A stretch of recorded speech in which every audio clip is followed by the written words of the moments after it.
Assalamu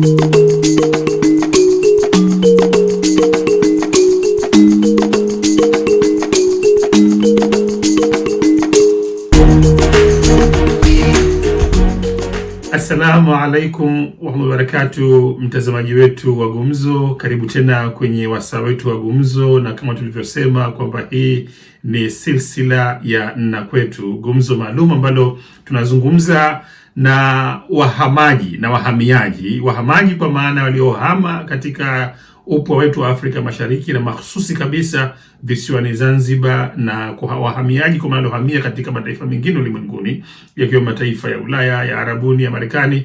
Lakini bahati nzuri tulibahatika kwamba katika mguu wetu wa mwanzo wa kipindi hiki tulimpata hapa Sheikh Mohamed Abdul Muttalib Hashim maarufu Muta, ambaye anaishi Umoja wa Falme za Kiarabu, na akatufungulia kwa baraka zake kipindi hiki. Alhamdulillah, sihaba, na kimepata maoni mengi sana kabisa kwa yale ambayo tuliyazungumza, na leo hii ni mwendelezo wa ambao tulianza kuyazungumza katika kipindi chetu cha mwanzo na Sheikh Muta. Sheikh Muta hapa ameungana nasi moja kwa moja kutoka Umoja wa Falme za Kiarabu. Karibu sana Sheikh Muta. Asante sana. Shukran. Jazakallahu alkhair. Asante. Tulisema kwamba tutaendelea na mazungumzo yetu haya na silsila zetu za Gumzo la Nna Kwetu, na kuna baadhi ya mambo ambayo hatukuweza kuyazungumza kwa muda wetu mfupi tuliokuwa nao kipindi kilichopita, lakini pia tukasema mahususi kabisa leo tunaendelea katika safari yako ya maisha ukiwa kama muhajir ambaye umehama kwenu ukahamia katika nchi za kigeni kwa sababu ya kunusuru maisha yako na kadhia ambayo ilitokezea kwetu sisi. Kwa hivyo tuanzie hapa. Naam, safari yako sasa ya kutoka kuihama Zanzibar na kuja kuishi katika ulimwengu mwingine ilianzaje? Mwanzo tuambie kwamba ilianza na Kilosa kwanza, lakini baadaye kwa tunaunguja. Naam, tuendelea safari yako hii sasa. Tayeb. Niliondoka Zanzibar na kwa huzuni kubwa, nilikuwa sina budi ili niondoke kwa hali iliyokuwa mbaya ya usalama na hali ya haki za kibinadamu, na hususan namna ilivyokuwa ile mambo yaliyotokea. Kama tulivyosema, ilikuwa nchi ya mwanzo ya mauaji ya halaiki yaliyotokea yule. Ikabidi tuondoke kukimbiza roho zetu, na mbali mambo ya kubakwa na kunyakuliwa kwa nguvu, kutiwa watu majela na kuwawa. Kwa hivyo ikatubidi tuondoke, na takriban naweza kusema tumeondoka wengi wetu wamewacha nyuma, wengine vizuka, wengine wamewacha mayatima, wengine wamewacha mashemegi walikuwa wamefungwa na wameua. Tumebidi tuondoke. Mimi nimeondoka kwa meli inaitwa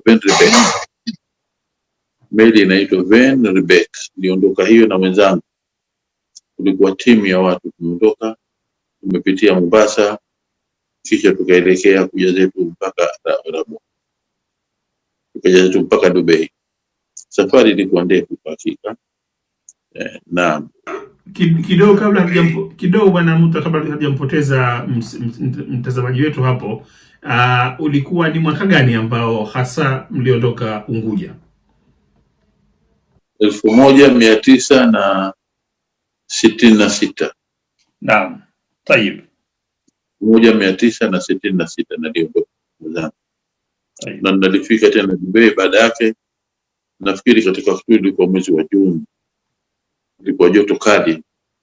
Tumefika bandarini, alhamdulillah tumemkuta mjumbe aliyotumwa na Sheikh Rashid kuja kututeremsha kwa amri yake bila kuwa na kitambulisho cha aina yoyote.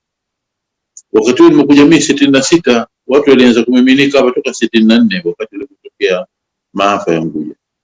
Watu walikuwa shaanza kumiminika, nimewakuta watu wachatangulia katika wakati huo nilikuja mimi, na nimekuta watu kutangulia na wamekuwa na washaunda umoja wao wa kusaidiana kuitwa Zanzibar Association, ambayo ilikuwa imetambuliwa na Umoja wa Mataifa mambo ya wakimbizi, UNHCR, United Nations High Commission for Refugees.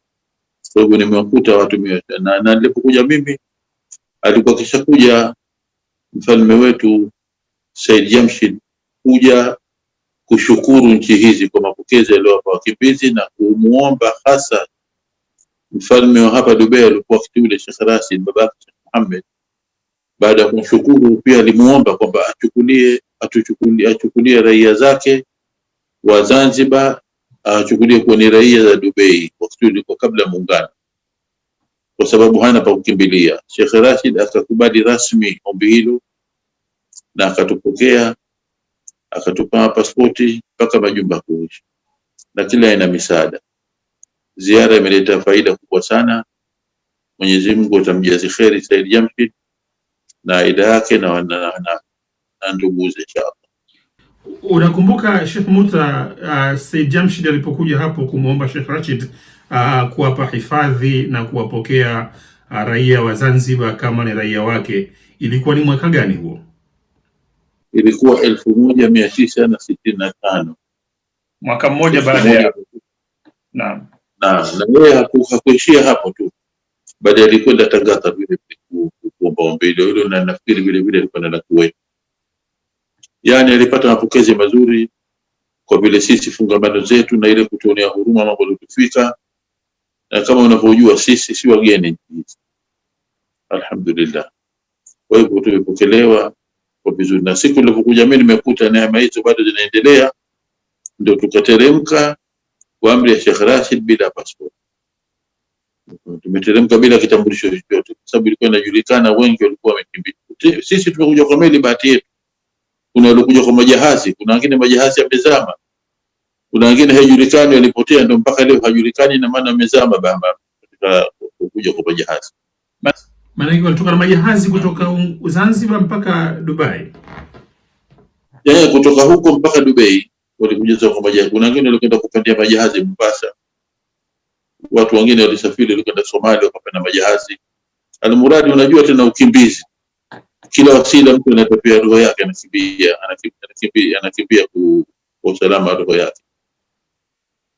Kwa hivyo ilikuwa msafara wa kila aina, kila njia amesafiri. Nazungumza mimi sehemu moja tu ya ukimbizi, ya kimbilio la huko tu.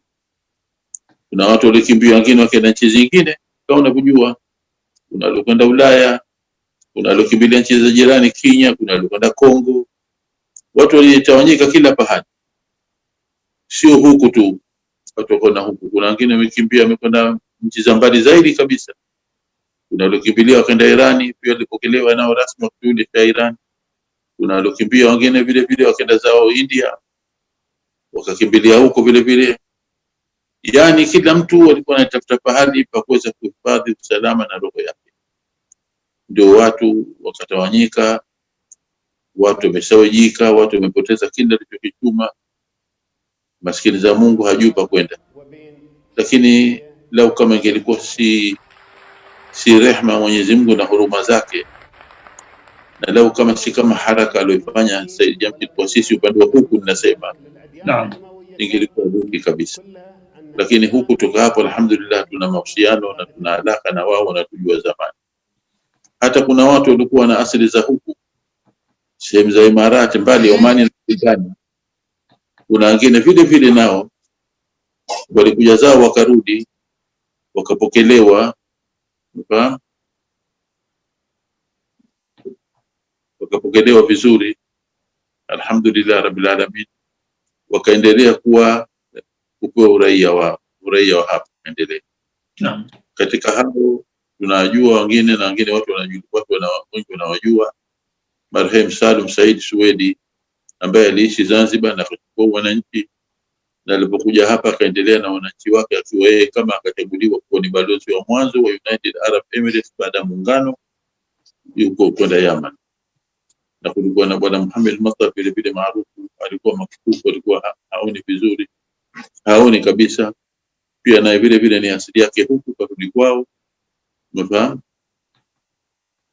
Na kuna wengine kina family ya kina wanaitwa bin Hafidh, umefahamu, vile vile.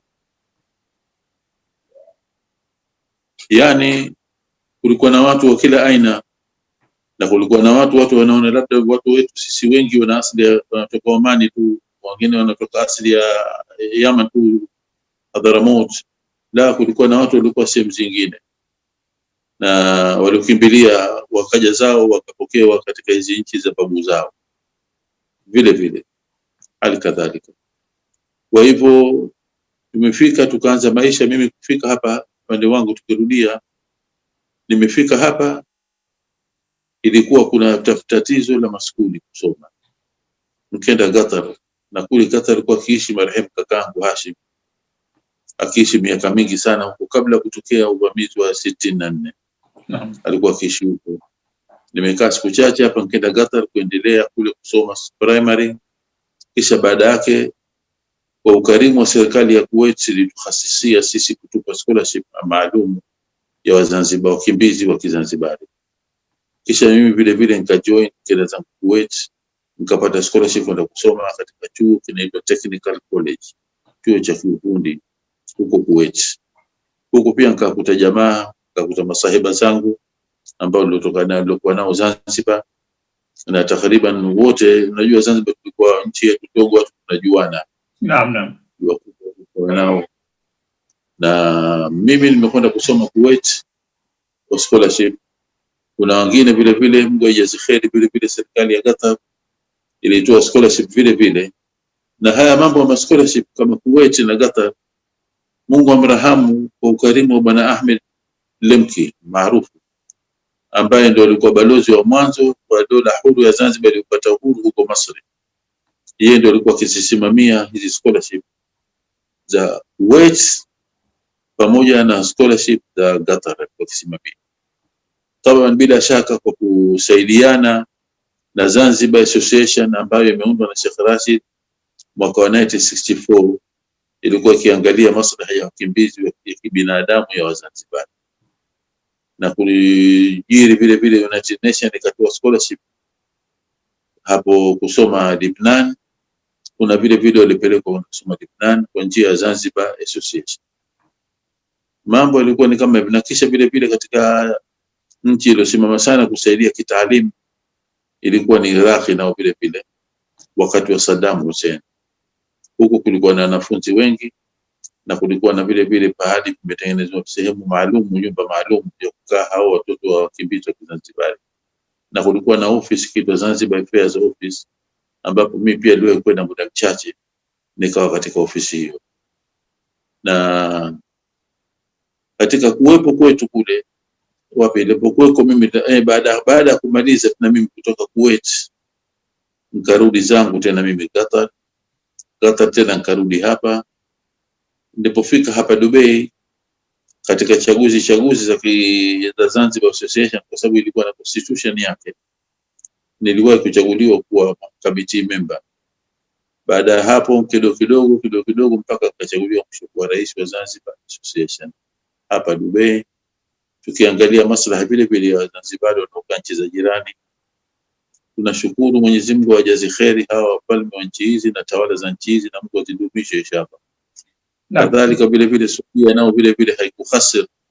Saudi Arabia imesimama na sisi mashallah vile vile kwa upande wa binadamu. Bahrain.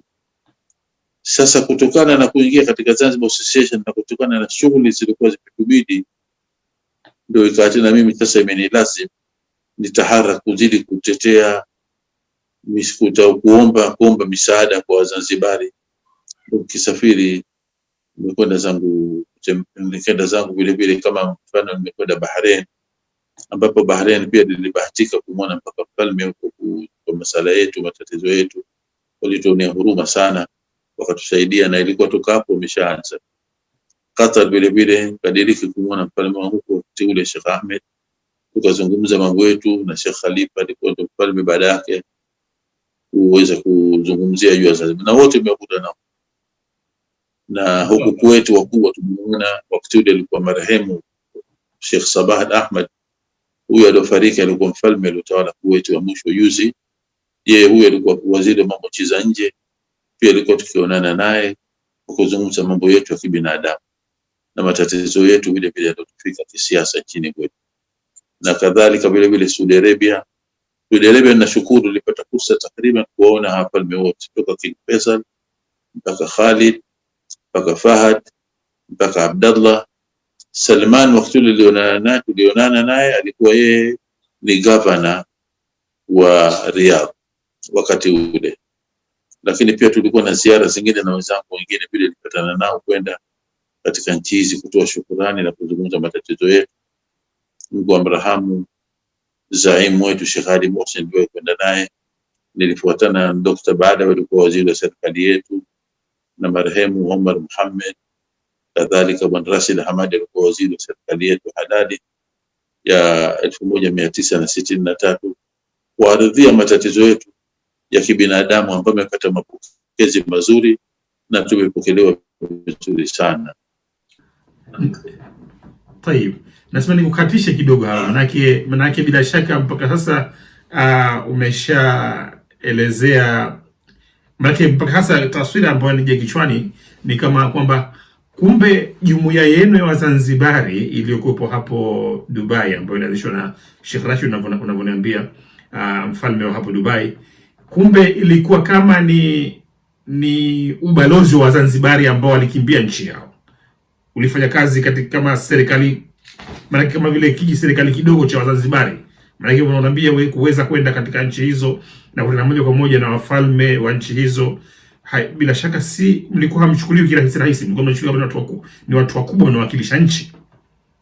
Kweli ilikuwa na mustawa kama huo, maana walisimama kutambua kadhia yetu kama alivyosema Sultan Qaboos alipokuingia katika kutawala Omani, katika jarida likiitwa Al-Hawadith la mwanzo mkabala wake wa mwanzo ile Al-Hawadith alifanywa interview refu, ilikuwa hilo gazeti lote alifanywa interview yeye. Katika kitu alichoulizwa, akaulizwa nini maoni yako juu ya kadhia ya Wazanzibari.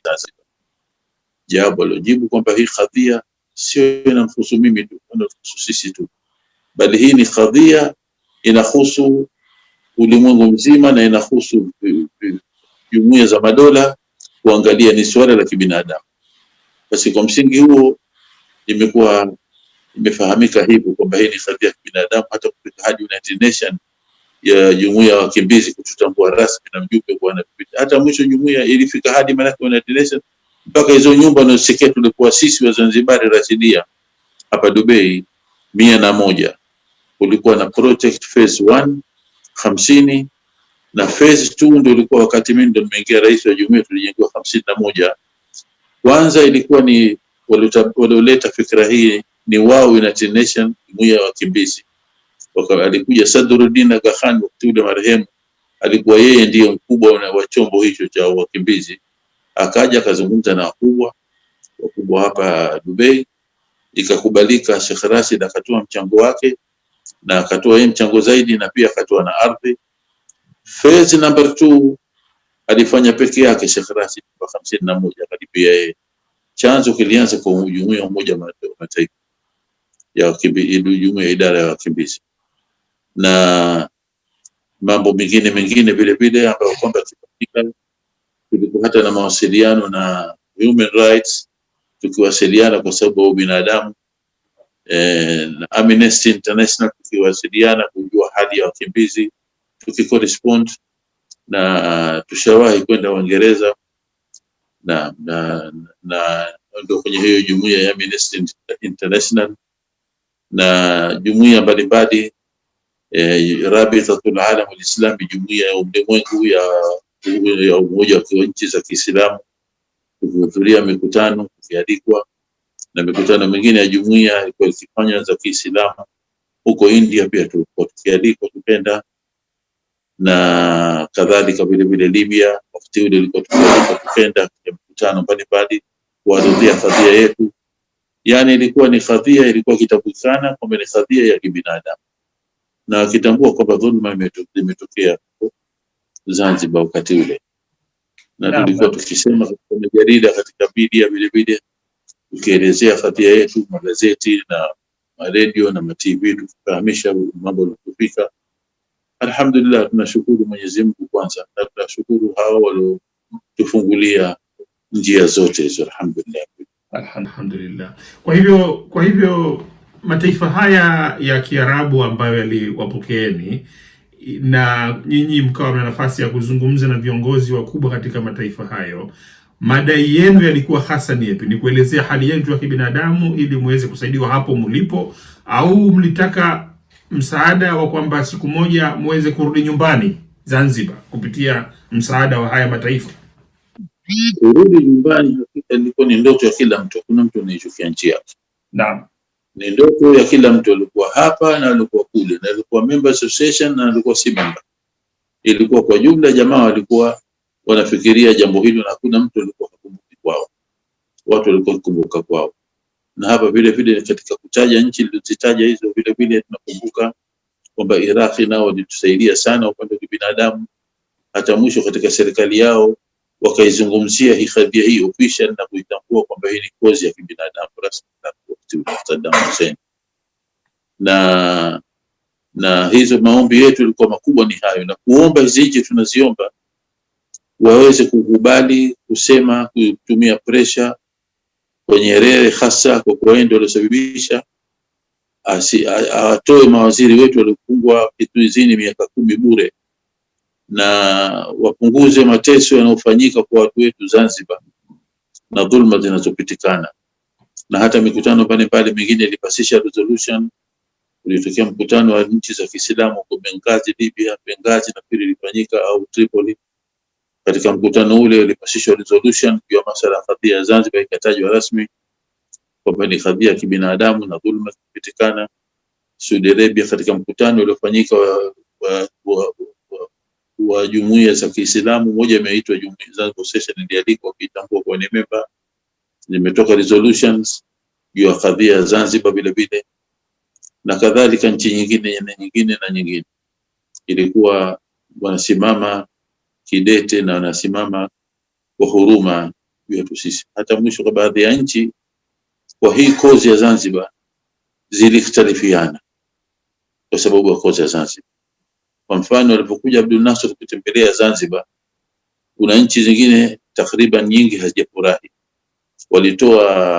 walikemea ziara hiyo katika majarida na katika media, katika maredio yao. Wakati ule wamesema sana juu ya kadhia na kumlaumu sana Abdul Nasser kwa kuchukua hatua kama ile. Mambo yanatokea kama ile kibinadamu, wanauliwa watu bure, hasa Waislamu, na yeye kaenda kutembelea.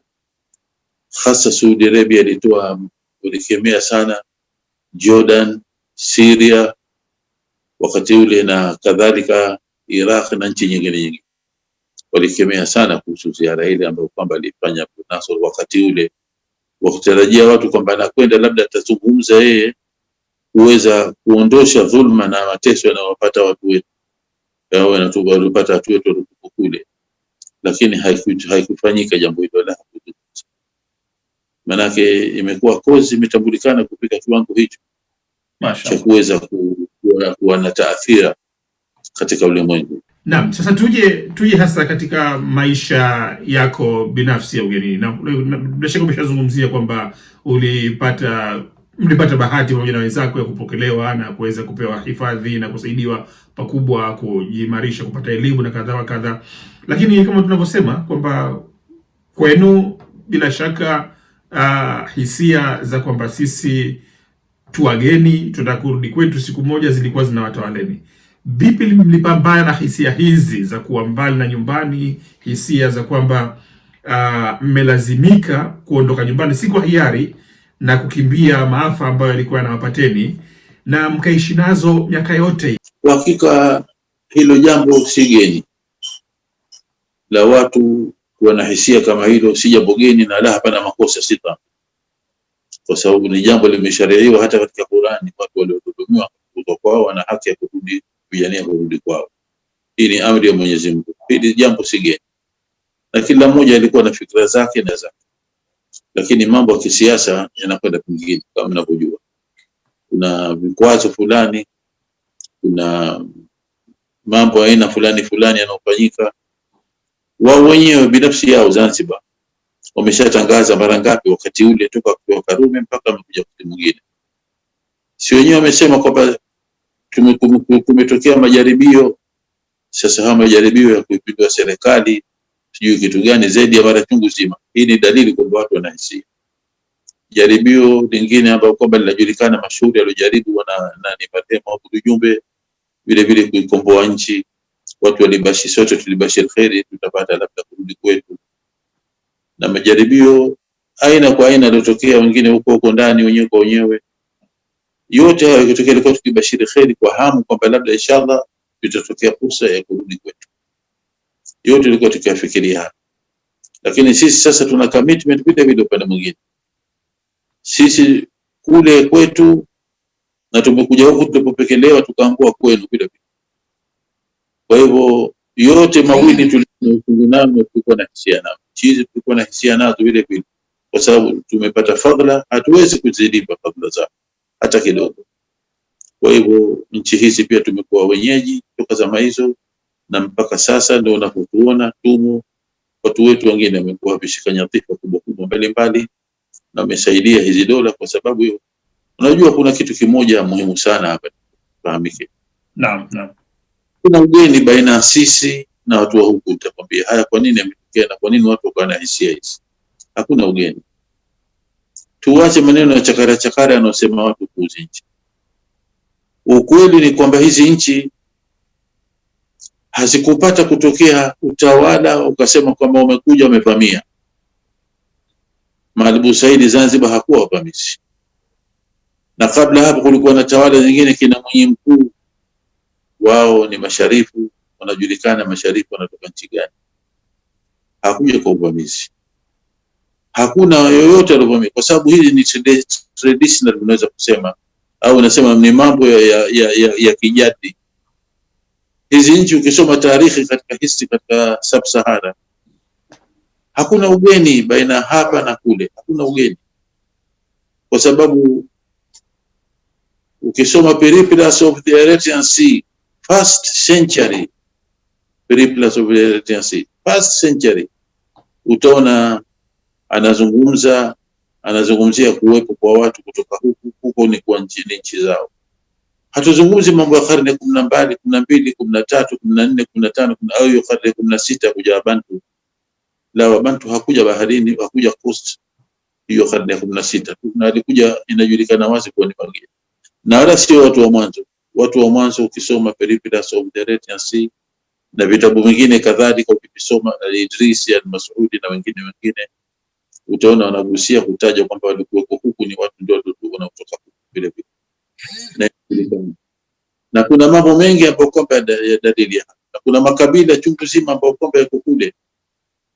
Kama tulivyosema, mtu anapokaa akisema kwamba Mwarabu kaja mgeni, wanahesabu hao watu walikuja jana na juzi, na hao walikuja jana na juzi pia wako wengine wanatoka nchi nyingine vile vile. Kwa nini haiwi complain wamekuja? Kwa nini wamekuja? Sababu ilikuwa ni kwa mpaka leo hii Zimbabwe kuna ruins, athari za Bilqis, Queen of Sheba. Yaman ndio ilikuwa kiendesha nchi zote wakati ule, inajulikana Queen of Sheba. Na kulikuwa na Azania Empire, bahari ya Indian Ocean ikiitwa Azania, na leo kuna mitaa Tanganyika, Dar es Salaam inaitwa Azania, kuna skuli inaitwa Azania.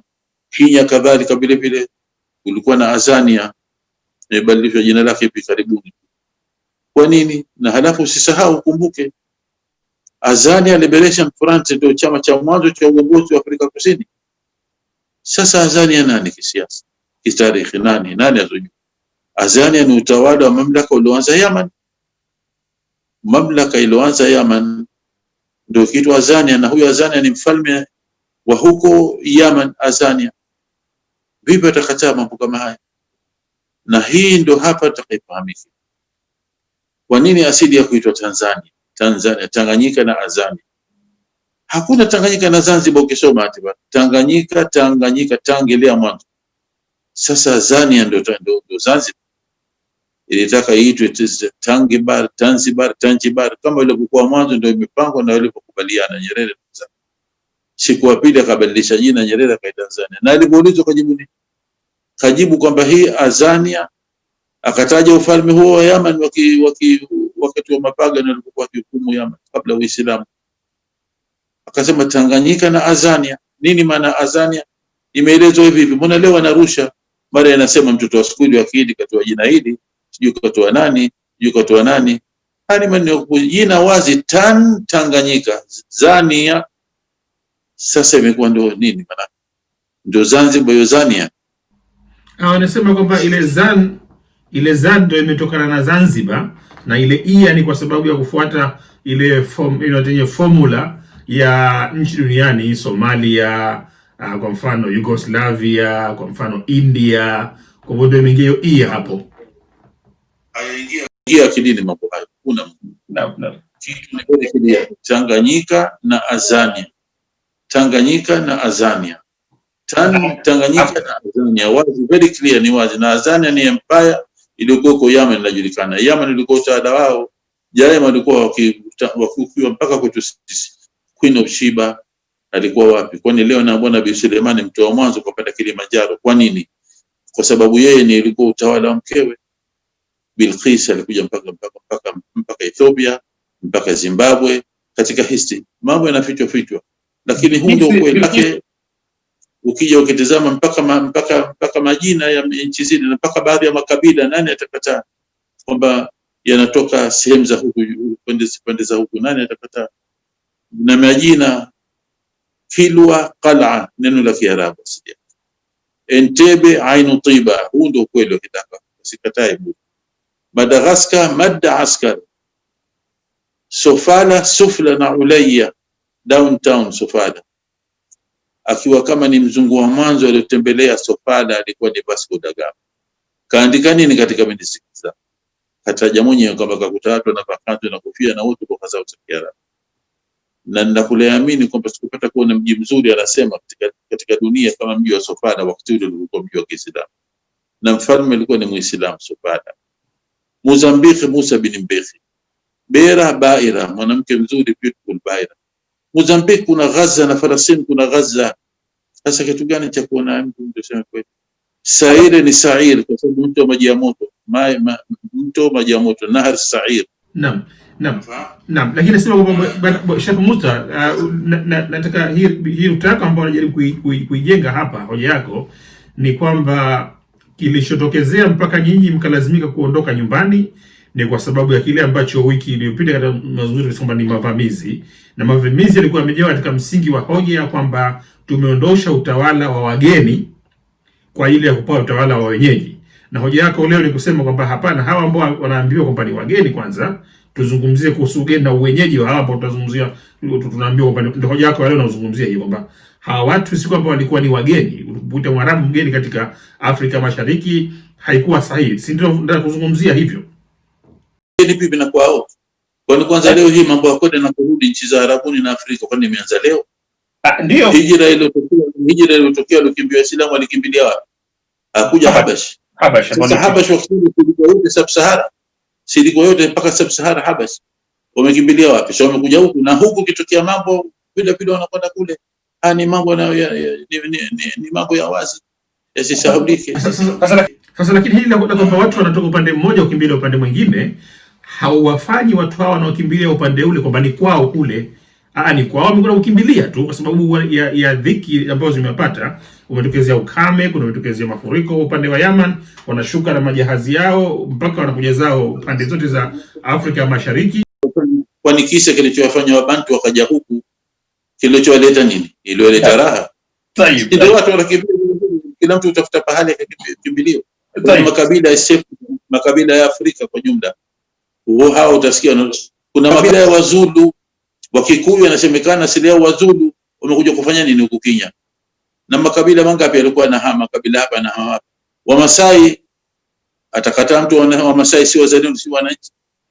Wamasai lakini wanahama hao wote wanasemekana wanatokana katika ardhi hiyo, wanatokana Iraq inasemekana.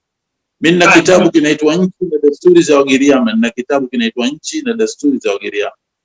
Kakitunga Ronald Ngala. Ngala alikuwa ndo kama Aga Khan wao Wagiriama. Naam. Kakitunga Ronald Ngala. Kimetungwa 1947 Ronald Ngala alipokuwa yeye ni headmaster wa Kaloleni Secondary School. Kimekuwa published by East Africa Literature Bureau. Kimepigwa chapa na Eagle Printing Press ya Nairobi. Kijitabu hicho kidogo kinasema nini? Anapozungumza kinaitwa Nchi na Desturi za Wagiriama, anasema kabla sikueleza nchi na desturi za Wagiriama, wacha nieleze Wagiriama nani na wanatoka wapi. Mbona kataja nao vile vile watu Arabuni? Mbona kataja watu kama mbona kataja hicho kitabu kataja ndani yake kwa watu Arabuni? Na kuna makabila wao unajua, kuna Wairaki, Wairangi, Warangi, wanatoka wapi? Kwani sisi hatukuwa na misafara mingine kabla kuzaliwa Mtume Muhammad, kabla ya Yesu, zaidi ya miaka 1000 ngapi huko nyuma? Si walikuja Sumerians na Assyrians kwetu sisi kutoka Kaldan, Babylon? Si ndio umetuachia maneno mengine ya Kiswahili? Umetuachia mbuzi, neno la Kaldan Babylon. Umetuachia kamba, neno Kaldan la Babylon. Hata kwa Iraki hatumi tena maneno haya. Si walikuja Phoenicians vile vile, watu kutoka Sham? Si walifuatana wakati wa Ramses II na mafirauni wakaja zao. Sir John Gray kasema na waandishi wengine wamesema, wamekuja East Africa, wameishi, wakafanya ukulima, kisha wakasafiri. Wametuachia hao mafirauni. Walipokuja neno la Firauni, nasi neno la Firauni atalikataa vipi? Mzimu neno la Kifirauni, robote neno la Kifirauni na kadhalika. Na walivyoondoka wale mafirauni walikuwa wakitembea, walikuwa ndio wa nchi zile, ndio wamekaa miaka wakazaliana. Walipokuwa wakitembea wakafika Amu. Sir John Gray anasema alipokwenda Amu wakakuta majahazi. Fikiri mambo hayo kabla wakati wa Ramses II, wakati wa mafirauni walikuja na Maphoenician. Nini walifanya? Walisema Amu. Ile ilikuwa ni kitu cha kushangaa. Amu maana yake ni Arabs, kwa sababu mafirauni katika maandishi yao Waarabu wanaita Arabain au wanaoita Amu.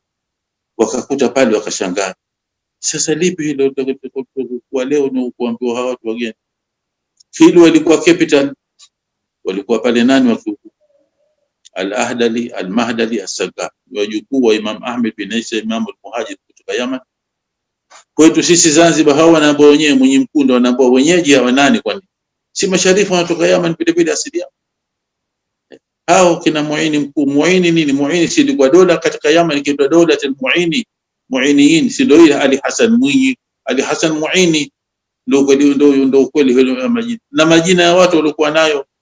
Kombo ni Kambar, ni jina la Kiarabu. Kombo ni Kambar, Pandu ni Bandar, Prince Bandar bin Abdul Aziz, Prince Bandar bin Abdul Aziz, Bandar, Pandu.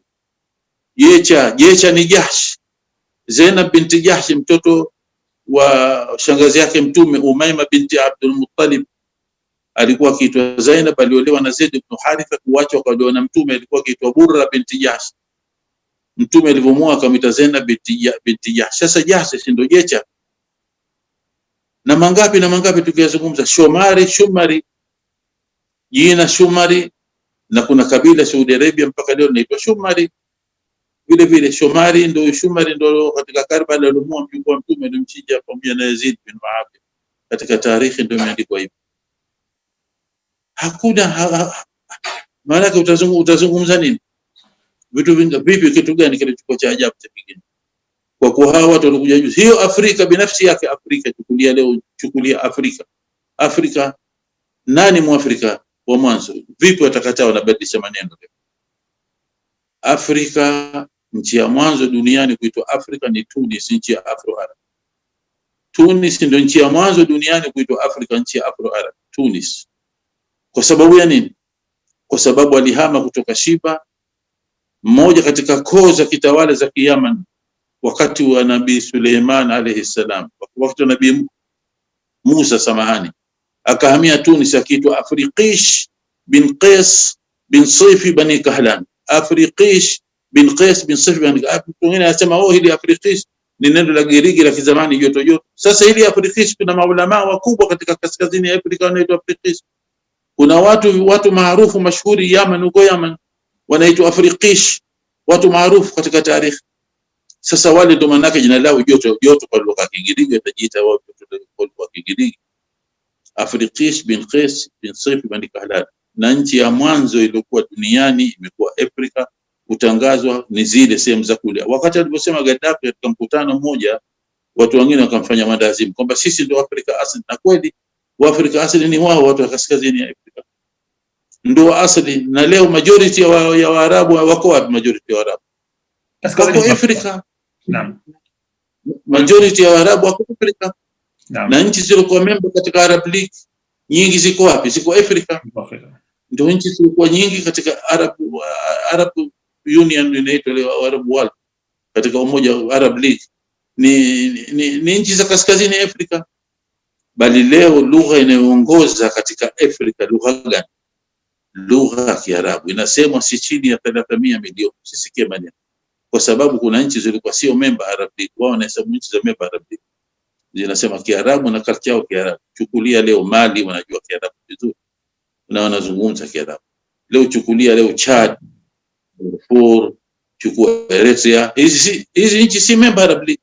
Baadhi ya sehemu za Senegal pia wanasema Kiarabu wanatumia. Kwa hivyo lugha first majority katika Afrika ni lugha ya Kiarabu, na majority ya wale Waarabu wako katika Afrika, na nchi ya mwanzo duniani kuitwa Afrikish ni Tunis. Hizi nchi za Sub-Sahara ni baada yake tumekuja kuitwa Afrika. Manake lugha ya pili ni lugha yetu ya Kiswahili, ambayo ina maneno, sio maneno ya kuzua na sema leo 20 na ngapi 25 20 ngapi yanatoka, ni maneno zaidi ya 90 katika asilimia ni maneno yanatokana na lugha ya Kiarabu. Lugha inaongoza nyingine katika Afrika sio Kihausa, Nigeria, na Kifulania Niger, mpaka sehemu za kule baadhi ya nchi jirani zao. Lugha zilizokuwa first majority katika Afrika ya Kiarabu na zilizosalia ni mama yake Kiarabu. Kihabesh ndio kwenye mambo leo ndio makao makuu ya OEU. Hiyo Habesh lugha yao Kihabesh, mwasikana kuzungumza wewe utafikiri wanazungumza Kiarabu au Kishikili. Wasikilize wanapokaa wanazungumza. Nchi chungu zima ukija, manake nini tuseme? Alafu wanakuja watu kuleta mambo kieni macho, kudanganya, kuleta maneno ya bughdha na uongo, na kudanganya, kuleta hisi ya uongo, kutoa mambo ya uongo. Hao wageni hawa nini? Nani mgeni? Mgeni Mbantu alikuja juzi na kitukutana. Sisemi mimi mgeni kwamba ninakusudia huo ugeni, mimi ninajibu lugha yao wanapotumia wao, lakini ukweli Waarabu katika nchi zile, watu wenye asili ya Kiarabu kule ni kwao, na wamekuja kabla ya wengi walikuja, wamekuja kabla ya Mabantu wamefika. Na hiyo kitabu cha huyo Ronan Ngala aliandika, kataja kwamba baadaye walikwenda za Kishwani, wapi kunaitwaje, nimekusahau hapa, muhimu walikuja zao, kisha wakoloni ndio walioambia wateremke katika coast ya Kenya, wakateremka. Sasa huo wakati waliokuja, tazama katika ile kitabu wanasema kwamba sisi tumekuja, tumechukuliwa ardhi zetu, tumenyang'anywa na Waarabu na Mazurui. Wamekuja wao, hao Mazurui washakuja miaka kabla ya wao. Mazurui hakuja kwa sababu ya kumleta Imam Seif bin Sultan, aliomba msaada kuja kutoa maadui walikuwa na adhibu na wachinja watu. Walikuwa kija toka zamani, limepasuka dem la Maarab, na kabla hapo wamekuja watu kutoka sehemu za huko kwenda na kurudi. Hivi ndio hisia kweli inavyosema. Lakini leo vitu vimeandikwa utakubughudhi watu na kunyang'anya watu haki zao. Leo nchi zetu, jambo la kusikitisha, maendeleo hazishuhudii. Maendeleo makubwa yameshughulika huyu Mwarabu, huyu Mwafrika, huyu nani sijui Muislamu, huyu nini, wameshughulika na hayo. Maendeleo hakuna. Leo nchi zilikuwa zina maendeleo, tazama kama Marekani. Obama katawala, ambaye kasaliwa yeye tu na hakuomba mgeni, katawala kawa president wa dola kubwa duniani, na kadhalika. Huyo Trump mamake vile vile mhajiri pale Amerika. Hivi ndio wanapokuwa. Mimi nakumbuka zamani kulikuwa na bibi mmoja Zanzibar akiitwa Binani huyo Kijambia, Zuhura Kijambia nafikiri. Akishalewa yeye hupita akajibu yeye maswali maneno, mimi kwetu huko Afrika yeye shalewa, kwani kwetu sote tumekuja, labda guruguru tu ndo anatoka, sote tumekuja Mwafrika. Alikuwa akizungumza. Kwa hivyo ilikuwa kama kuja, kuna alokuja, sote tumekuja, kuna alotangulia na kuna alokuja baada yake. Kwa hivyo angalau unacho hoja unajaribu kuivunja na bwana Muta hapa, ni hoja ile ya kusema kwamba fitna iliyochukuliwa kwamba ndiyo sababu ya kufanya mavamizi ilikuwa si sahihi. Pengine wangechukua sababu nyingine yote, tunaondosha serikali iliyo madarakani, lakini si kwa sababu hawa ni wageni na hawa tunaondosha sisi ni wenyeji, tuchukue nchi yetu sisi wenyeji. Mimi nitakwambia kitu kimoja. Na bwana, sasa mimi nitakufichulia kitendawili kufahamu. Naam. Kuna watu wamekaa kimya hawaelewi. Basil Davidson katika kitabu chake, huyu ndo Maluni alizua uongo mkubwa, ndio alizua uongo wa Shimoni Mombasa wakitu watu kama ilivyosingiziwa Zanzibar Mangapwani. Anasema katika kitabu chake kwamba yoyote alikuwa Muislamu ni Mwarabu, yani anakusudia hata huyo anamuita Bantu ni Mwarabu, na yoyote alikuwa si Muislamu ni Mwafrika, yani hata hawe mzungu Muhindi baada mtazaliwa pale si Muislamu ndio Mwafrika. Na haya maneno yamefuatwa kwa sababu tizama leo hao waliopiga vita sisi kina Nyerere, Mwarabu Nyerere hajui yeye, kwa nafikiri tarehe inayosema mimi Nyerere si mtu mjinga, kasoma, anajua kuliko mimi mara milioni.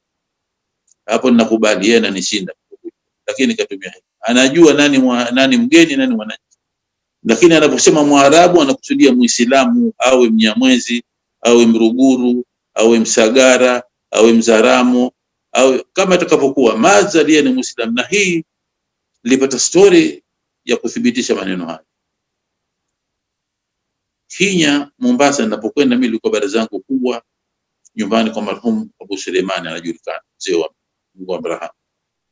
Wakikaa watu wazima pale sana, mimi baraza hili ninakwenda tokea 1969 nakwenda mimi katika youngest one mpaka imemalizika baraza mingi.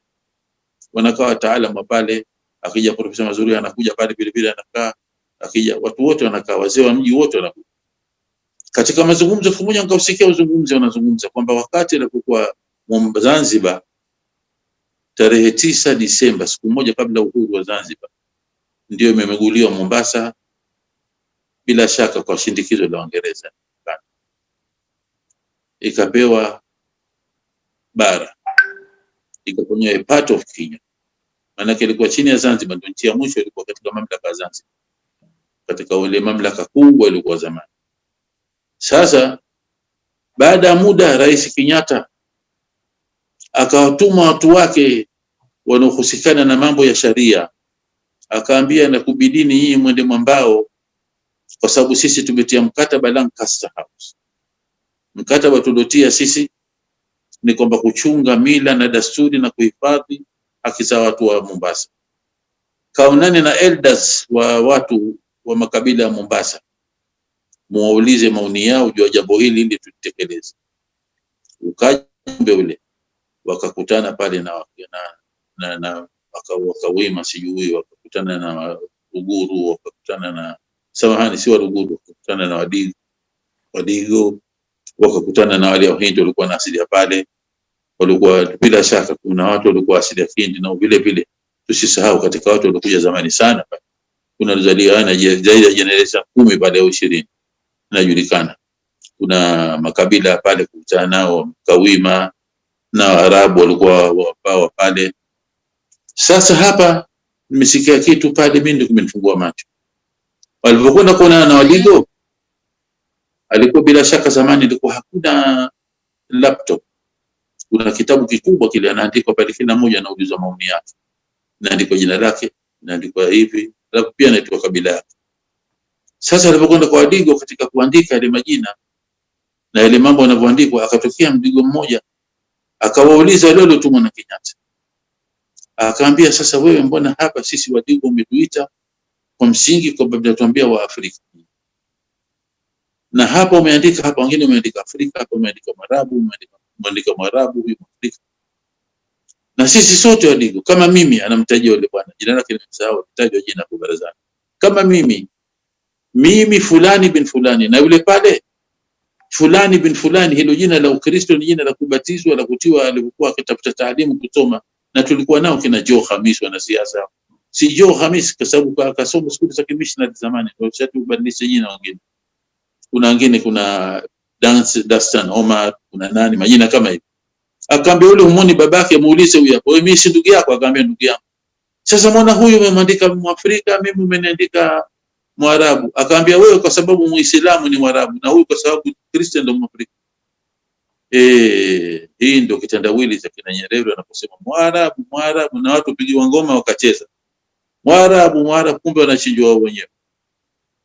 Hii ndio hakika ya ukweli ambayo imetiwa sumu Na Zanzibar hakukuwa namna hiyo. Kwanza hiyo cabinet ya Zanzibar ya uhuru tarehe 10 Desemba, hao wanaambiwa ati asili ya Kiarabu wanga ilikuwa kama ni Ali Musi ndio ana asili ya Kiarabu. Sasa kuna kosa gani? Kwani babu zake sio Rumaliza alikuwa mshujaa wa kupigania uhuru katika Kongo na mpaka Burundi na Rwanda, au si Rumaliza Mohamed Khalfan Barwan sekitwa Rumaliza? Njoo Jumale, huyo Jumale hata Uarabu umefutika. Kimtizame mwenyewe hadi yake yeye na hadi ya Moi sasa shakli moja. Umefahamu? Watu walikuwa na majina ya kikabila kihifadhi. Walikuja mkoloni ndio akaanza kuchukua kumpa huyu hizi ya mnyang'anya huyu, cha huyu ya mnyang'anya yule, lakini inakumbukwa kwamba Zanzibar hakuna atakayekataa. Watu wa mwanzo waliosimama kudai iondoshwe legislative ile parliament ya Kiingereza iondoshwe ukabila ilikuwa ni Arab Young Association. Wamesema sisi hatutaki kuitwa Arab. Katika parliament ilikuwa sio parliament, baraza la kutunga sheria la Kiingereza kule kwa mkoloni mwenye. Baraza hili lazima iondoshwe, hii kuchaguliwa watu kwa percentage ya ukabila. Wanachaguliwa wazungu, wanachaguliwa Wahindi wangapi sijui, wanachaguliwa Arabu sijui wangapi. Hii kumpa huyu na kumnyang'anya huyu ni kuleta fitna kwa kazi yake. Anampa huyu anamnyang'anya huyu. Wakasema hatutaki sisi, hatutaki Waarabu kupewa mbele. Wakagombana wenyewe kwa wenyewe, ndio mpaka ikatokea kisa kwa kisiasa kwa sababu ya msingi wakauana. Akauliwa alikuwa imepinga kwa sababu jambo kama hili. Kwa hivyo wao ndio waliopigania na wao ndio waliokataa, hatutaki sisi ukabila. Ndio watu wa mwanzo waliokataa, na watu walioshikilia wakashikilia wakaima. Alikuja Nyerere akaunda Afro Shirazi Party, si ukabila, ile Zanzibar National Party, chama cha watu wote, kabila yote inaingia, na hizi chama cha Waafrika na Washirazi. Sasa ukabila uko wapi? Haitoshi hayo bado, hata baada ya kupata wanaita walipata uhuru mpaka dakika ya mwisho. Chukua mfano leo wakati wa kuchaguliwa, wakati wa kupigania utetezi wa urais wa Tanzania, hakusimama Salum Mohamed, hakumpinga rasmi, alafu anasema Tanzania hana ukabila. Hakumpinga rasmi kwa sababu wewe una asili ya Kiarabu. Hakumpinga asili, na yote anajibandika nao na anakaa nao, na ndio mkubwa wa Nyerere Foundation mpaka leo na kila kitu. Hakumpinga kwa sababu ya ukabila. Sababu gani iliyotolewa nyingine? Imetolewa rasmi kabila kwa sababu ana damu ya Kiarabu. Akapingwa. Sisi hatukatai masala hayo na hatupingi, lakini pia kulikuwa na wengine pia asili kutoka popote. Maana anayetoka popote pale ana haki, isipokuwa mwenye alikuwa mzalendo hapa. Kina Abbas Sykes waliotoa nguvu zao wakapigania uhuru, kisha wakafanywa kufanyiwa wao wenyewe wale sio natoka Afrika Kusini wazuri. Mbona hakuna aliyosema jambo lolote mtu? Sisi hatukubali. Mimi nisizungumzia kana nakubali. Mimi ninayapinga hayo kabisa, sikubaliana na mambo ya kabila. Lakini unachosema ni kwamba hakuna haja ya kumbagua mtu kwamba ana asili ya wapi, kwa sababu Afrika Mashariki nzima imeundwa na mchanganyiko wa watu. Mchanganyiko wa watu, kila mtu kijama pale, kila kabila wanatoka kwao. Kuna wangapi wanaokoda makabila wanatoka kwao? Iwe leo basi kwa sababu leo kaja kajiita Mwafrika tu, kwa sababu kama anavyosema mimi ninapozungumza hiyo Ukristo na Uislamu au kitu gani? Kwanza mimi ni mtu sikubaliani na msingi wa kabila au msingi wa ubaguzi. Kwanza mimi ni msingi wangu nimetoka Zanzibar, na Zanzibar tulikuwa na siasa za kistaarabu. Ndio kama nilivyosema mara ile kwamba ni nchi ya mwanzo duniani iliyopata uhuru. Zanzibar ndio nchi ya mwanzo ilitoa minara mitatu, mnara wa kanisa, mnara wa temple au Hindu wa Baniani hawafiki 1%, na mnara wa kanisa na kanisa na misikiti minara mitatu. Na isitoshe msimamo waliosimama wafalme wetu kwa uadilifu. Kwani ile kanisa iliyotengenezwa Zanzibar kwa kimoto, ardhi katoana tu mfalme, mwisho ikawa ile mnara hauna saa, ile saa kaitoa nani? Said Baraka zawadi kaitoa, kaigiza nje kwa zawadi watu, wala si watu wa dini yao. Sisi hatuna ubaguzi wa dini wala hatuna ubaguzi wa madhehebu. Tunaishi Zanzibar, huyu kajenga hichi, huyu kamjengea hichi. Misikiti tulikuwa nao sisi, maibadhi wametengeneza misikiti chungu zima, wamejengea Masuni. Misikiti mingine imejengwa na Mashia, wamejengea Masuni. Hakuna hata kufika to that extent, hatuna. Maana mmekuelezea mkupigia mfano mwisho mpaka huwa akida wa kiitikadi, hatuna ubaguzi. Watu wamekaa na nani leo wanaposema leo nani, kama aliuliza bwana Mohamed Said katika vitabu vyake na katika interview zake, anauliza atoke mtu mmoja aseme kwamba fulani kahukumiwa mahakama kidhulma kwa sababu ya kabila yake. Nani? Hakuna alofanywa namna hiyo. Wafalme ndo kabisa hawafanyi. Kwanza wafalme kati tunakujua sote sisi alikuwa hana tangu hiyo hadithi inayosema masultani amefanya nini, hawana nguvu, wao wenyewe wanaweka, hawatakikani, wanaondosha kama alivyoondosha mfalme Khalid na mizinga imepigwa Badajebu. Badajebu kuvunjwa sema la kwanza kuvunjika, imevunjika imevunjika. Tumekaa tunatizama huo uongo uliosema kwamba Badajebu imetoa vichwa vya watu, Waarabu wametia, wafalme wametia vichwa vya watu, ndio badili ya mambo kila nguzo. Mimi siku zote ninangojea, natega sikio, ninangoja mtu aseme kakuta bufuru la kichwa. Hakuna bufuru la kichwa. Sasa maneno yote ya uongo. Subhanallah. Wanawake mchukuliwa sio Afrika, wamefagilishwa na Waarabu kwa matiti kutoka Forodhani, wamefagilishwa umefahamu, wamepelekwa mpaka daraja. Sasa ikiwa matiti makubwa namna hayo, haki yake afagilishwe ya kuweza kufagia? Hakuna. Habari za uongo. Sijui katamani mtoto wa Kiarabu kumwona mtu vipi anakufa kwa bunduki, anapandishwa mti Mwafrika anapiga bunduki, mtoto wa Kiarabu anacheka. Vipi kapasuliwa tumbo, mtu anapasuliwa tumbo kwa sababu mtoto wa Kiarabu anataka kuwa na mtoto mchanga, kakaa vipi tumboni, anapasuliwa tumbo. Hizi ni hadithi za ulenda za uongo. Ndio maana wao ndio wakafanya 64 na wakati ule 61 walikuja kuingilia kuvuga uchaguzi, wakawapasua tumbo wanawake wenye mimba kwa chuki jinsi zilivyoingia. Kwa sababu mambo haya yalikuwa, maana yake nakusudia kusema kwamba mambo hayo, hadithi hizo za kutunga zilikuwa zimetengenezwa wakati wote wa kipindi hiki, kwa hivyo ndio baadaye zikazalisha hizo hasira na visasi na mambo ambayo yalitokezea wakati wa 61 na 64. Kutunga na Uingereza, zimepangwa hizi na Uingereza na zimeshangiliwa na mamishi. Unajua nitakwambia kitu kimoja. Naam. Hapo ninaposema mimi mamishi na kusudia wale waliokuwa wanaoitwa Crusaders, ambao mpaka Ulaya wenyewe wanaona hatari katika history. Kuna waandishi na wasemaji walikuwa intellectual na kuna wengine ni missionaries, wana maslaha yao, ndio kama wataja Livingstone, Stanley na wengineo. Umefahamu? Wametajwa watu kama hao wapo, umefahamu? Kwa hivyo intellectuals wapo wanaosema kweli, kina Ingram, Hollingsworth na kadhalika, wao ni intellectual waandishi. Kwa hivyo yote mambo yaliokaa katumika, na alafu akachukua ile uchafu wote akatumia bure wa sultani. Ama sultani hajakusika, kwa sultani alikuwa hawezi enda kumwambia mtu kafungwa. Hata mtu alikuwa kafungwa kwa ulevi hawezi kumtoa, hawezi. Ataomba, atamwandikia Mngereza, atamwita saa. Yule Mngereza tena ndio British resident, na mshahara wa British resident ulikuwa double mkubwa kuliko mfalme. Mfalme alikuwa na madeni akichukua kwenda habari, walikuwa wakichukua vitu kuwalisha watu masikini, walikuwa watu wakiwasaidia, walikuwa mwisho wanakuwa na madeni wanalipa kwa mkopo nchi nzima. Kwa ukarimu wao tu walikuwa wakijitolea. Jinsi walivyokuwa watu simple, akitoka Said Khalifa jioni atakuta baraza watu wamekaa, atapiga salamu alaykum, ana askari hata mmoja, haogopi lolote, yeye na dereva wake tu. Ana askari hata mmoja, anafika pahali anakuta baraza, anaweza hata kusimama kapa mkono kukuta watu wazima zungumze nao au ulize hali kisha apande gari aendelee. Wakati wa sherehe za uhuru zilikuwa nyumba zikisafishwa Zanzibar. Nyumba zinasafishwa kwa sababu wanakuja wageni kwa sherehe ya uhuru. Alikuja Anwar Sadat kutoka Misri, kutoka Syria walikuja delegation, kutoka Bahrain walikuja delegation. Madelegation ilikuja chungu zima kuja kule Zanzibar. Nini wafanye na nchi hadi yetu na nyumba, watu wengine wakajitolea majumba yao wakasema isafishwe kwa wageni. Mwisho Said Jamshid ndo mfalme kajifunga nguo na yeye anataka kusafisha watu kama mzuri. Anataka kupiga deki, huyo mfalme anataka kupiga deki yeye mwenyewe kusimama.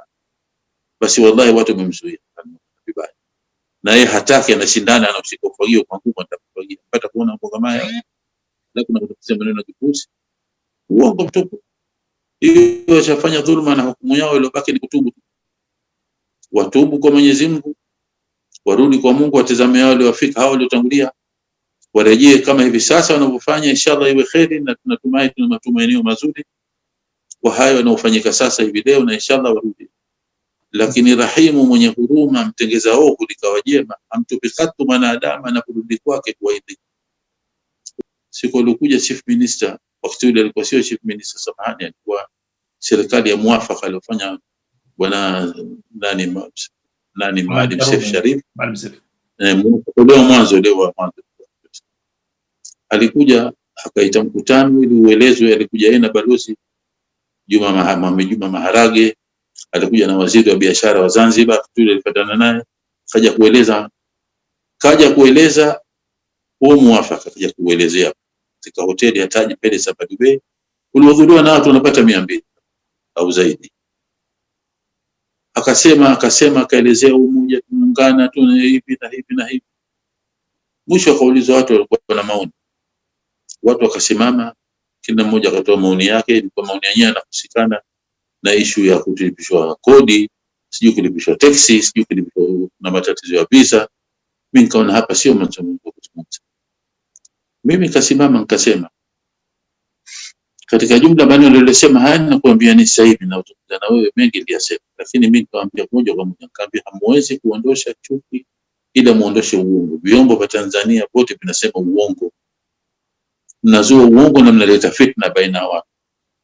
Kama mkuondosha nyinyi vitu hivi, hamjaondosha, hakuna muafaka wa aina yoyote tukopatikana. Nikazungumza mambo mengi, mwisho wakati tena wanaulizwa maoni yao wale wakubwa kule mbele. Akaulizwa Maalim Seif, akaulizwa sasa nini maoni yako, maneno alisema mtakasa sana, nakubaliana naye moja kwa moja, kwa sababu wao ndio mwito wao. Kina Maalim Seif hataki ubaguzi, haya yote wanayapinga kama ubaguzi ni chokochoko na zimetufikisha wapi?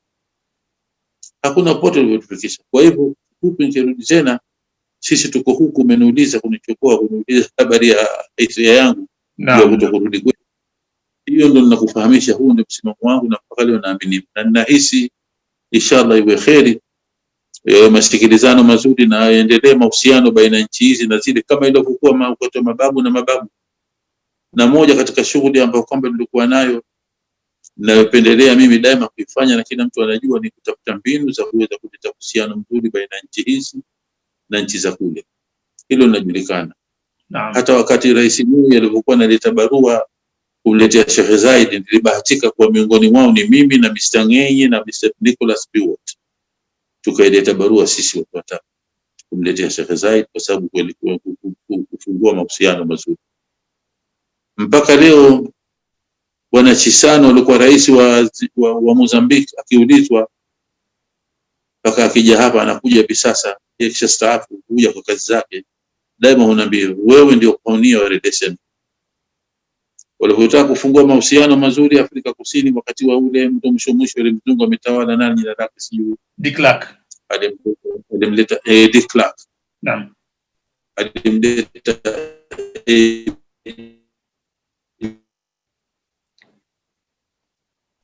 alikuwa advisor yake mambo mengi kubwa hapa kufungua mahusiano. Hii inaonyesha kwamba bado nina hima nchi zangu zingine, hiyo Zimbabwe vile vile na Chasa kwa kina nani.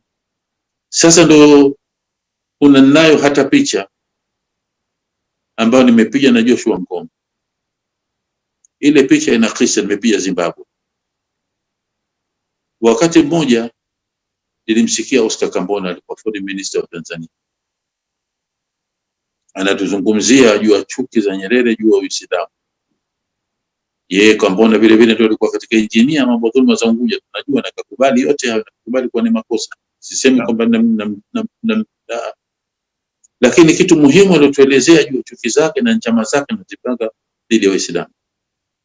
Akatuambia siku moja aliwaita wakubwa vyama vya rebellion, Nyerere aliwaita, kawaita, anazungumza nao, akawaonya, akaambia ninakwambieni msiwaamini wa Afrika weupe wa kaskazini ya Afrika.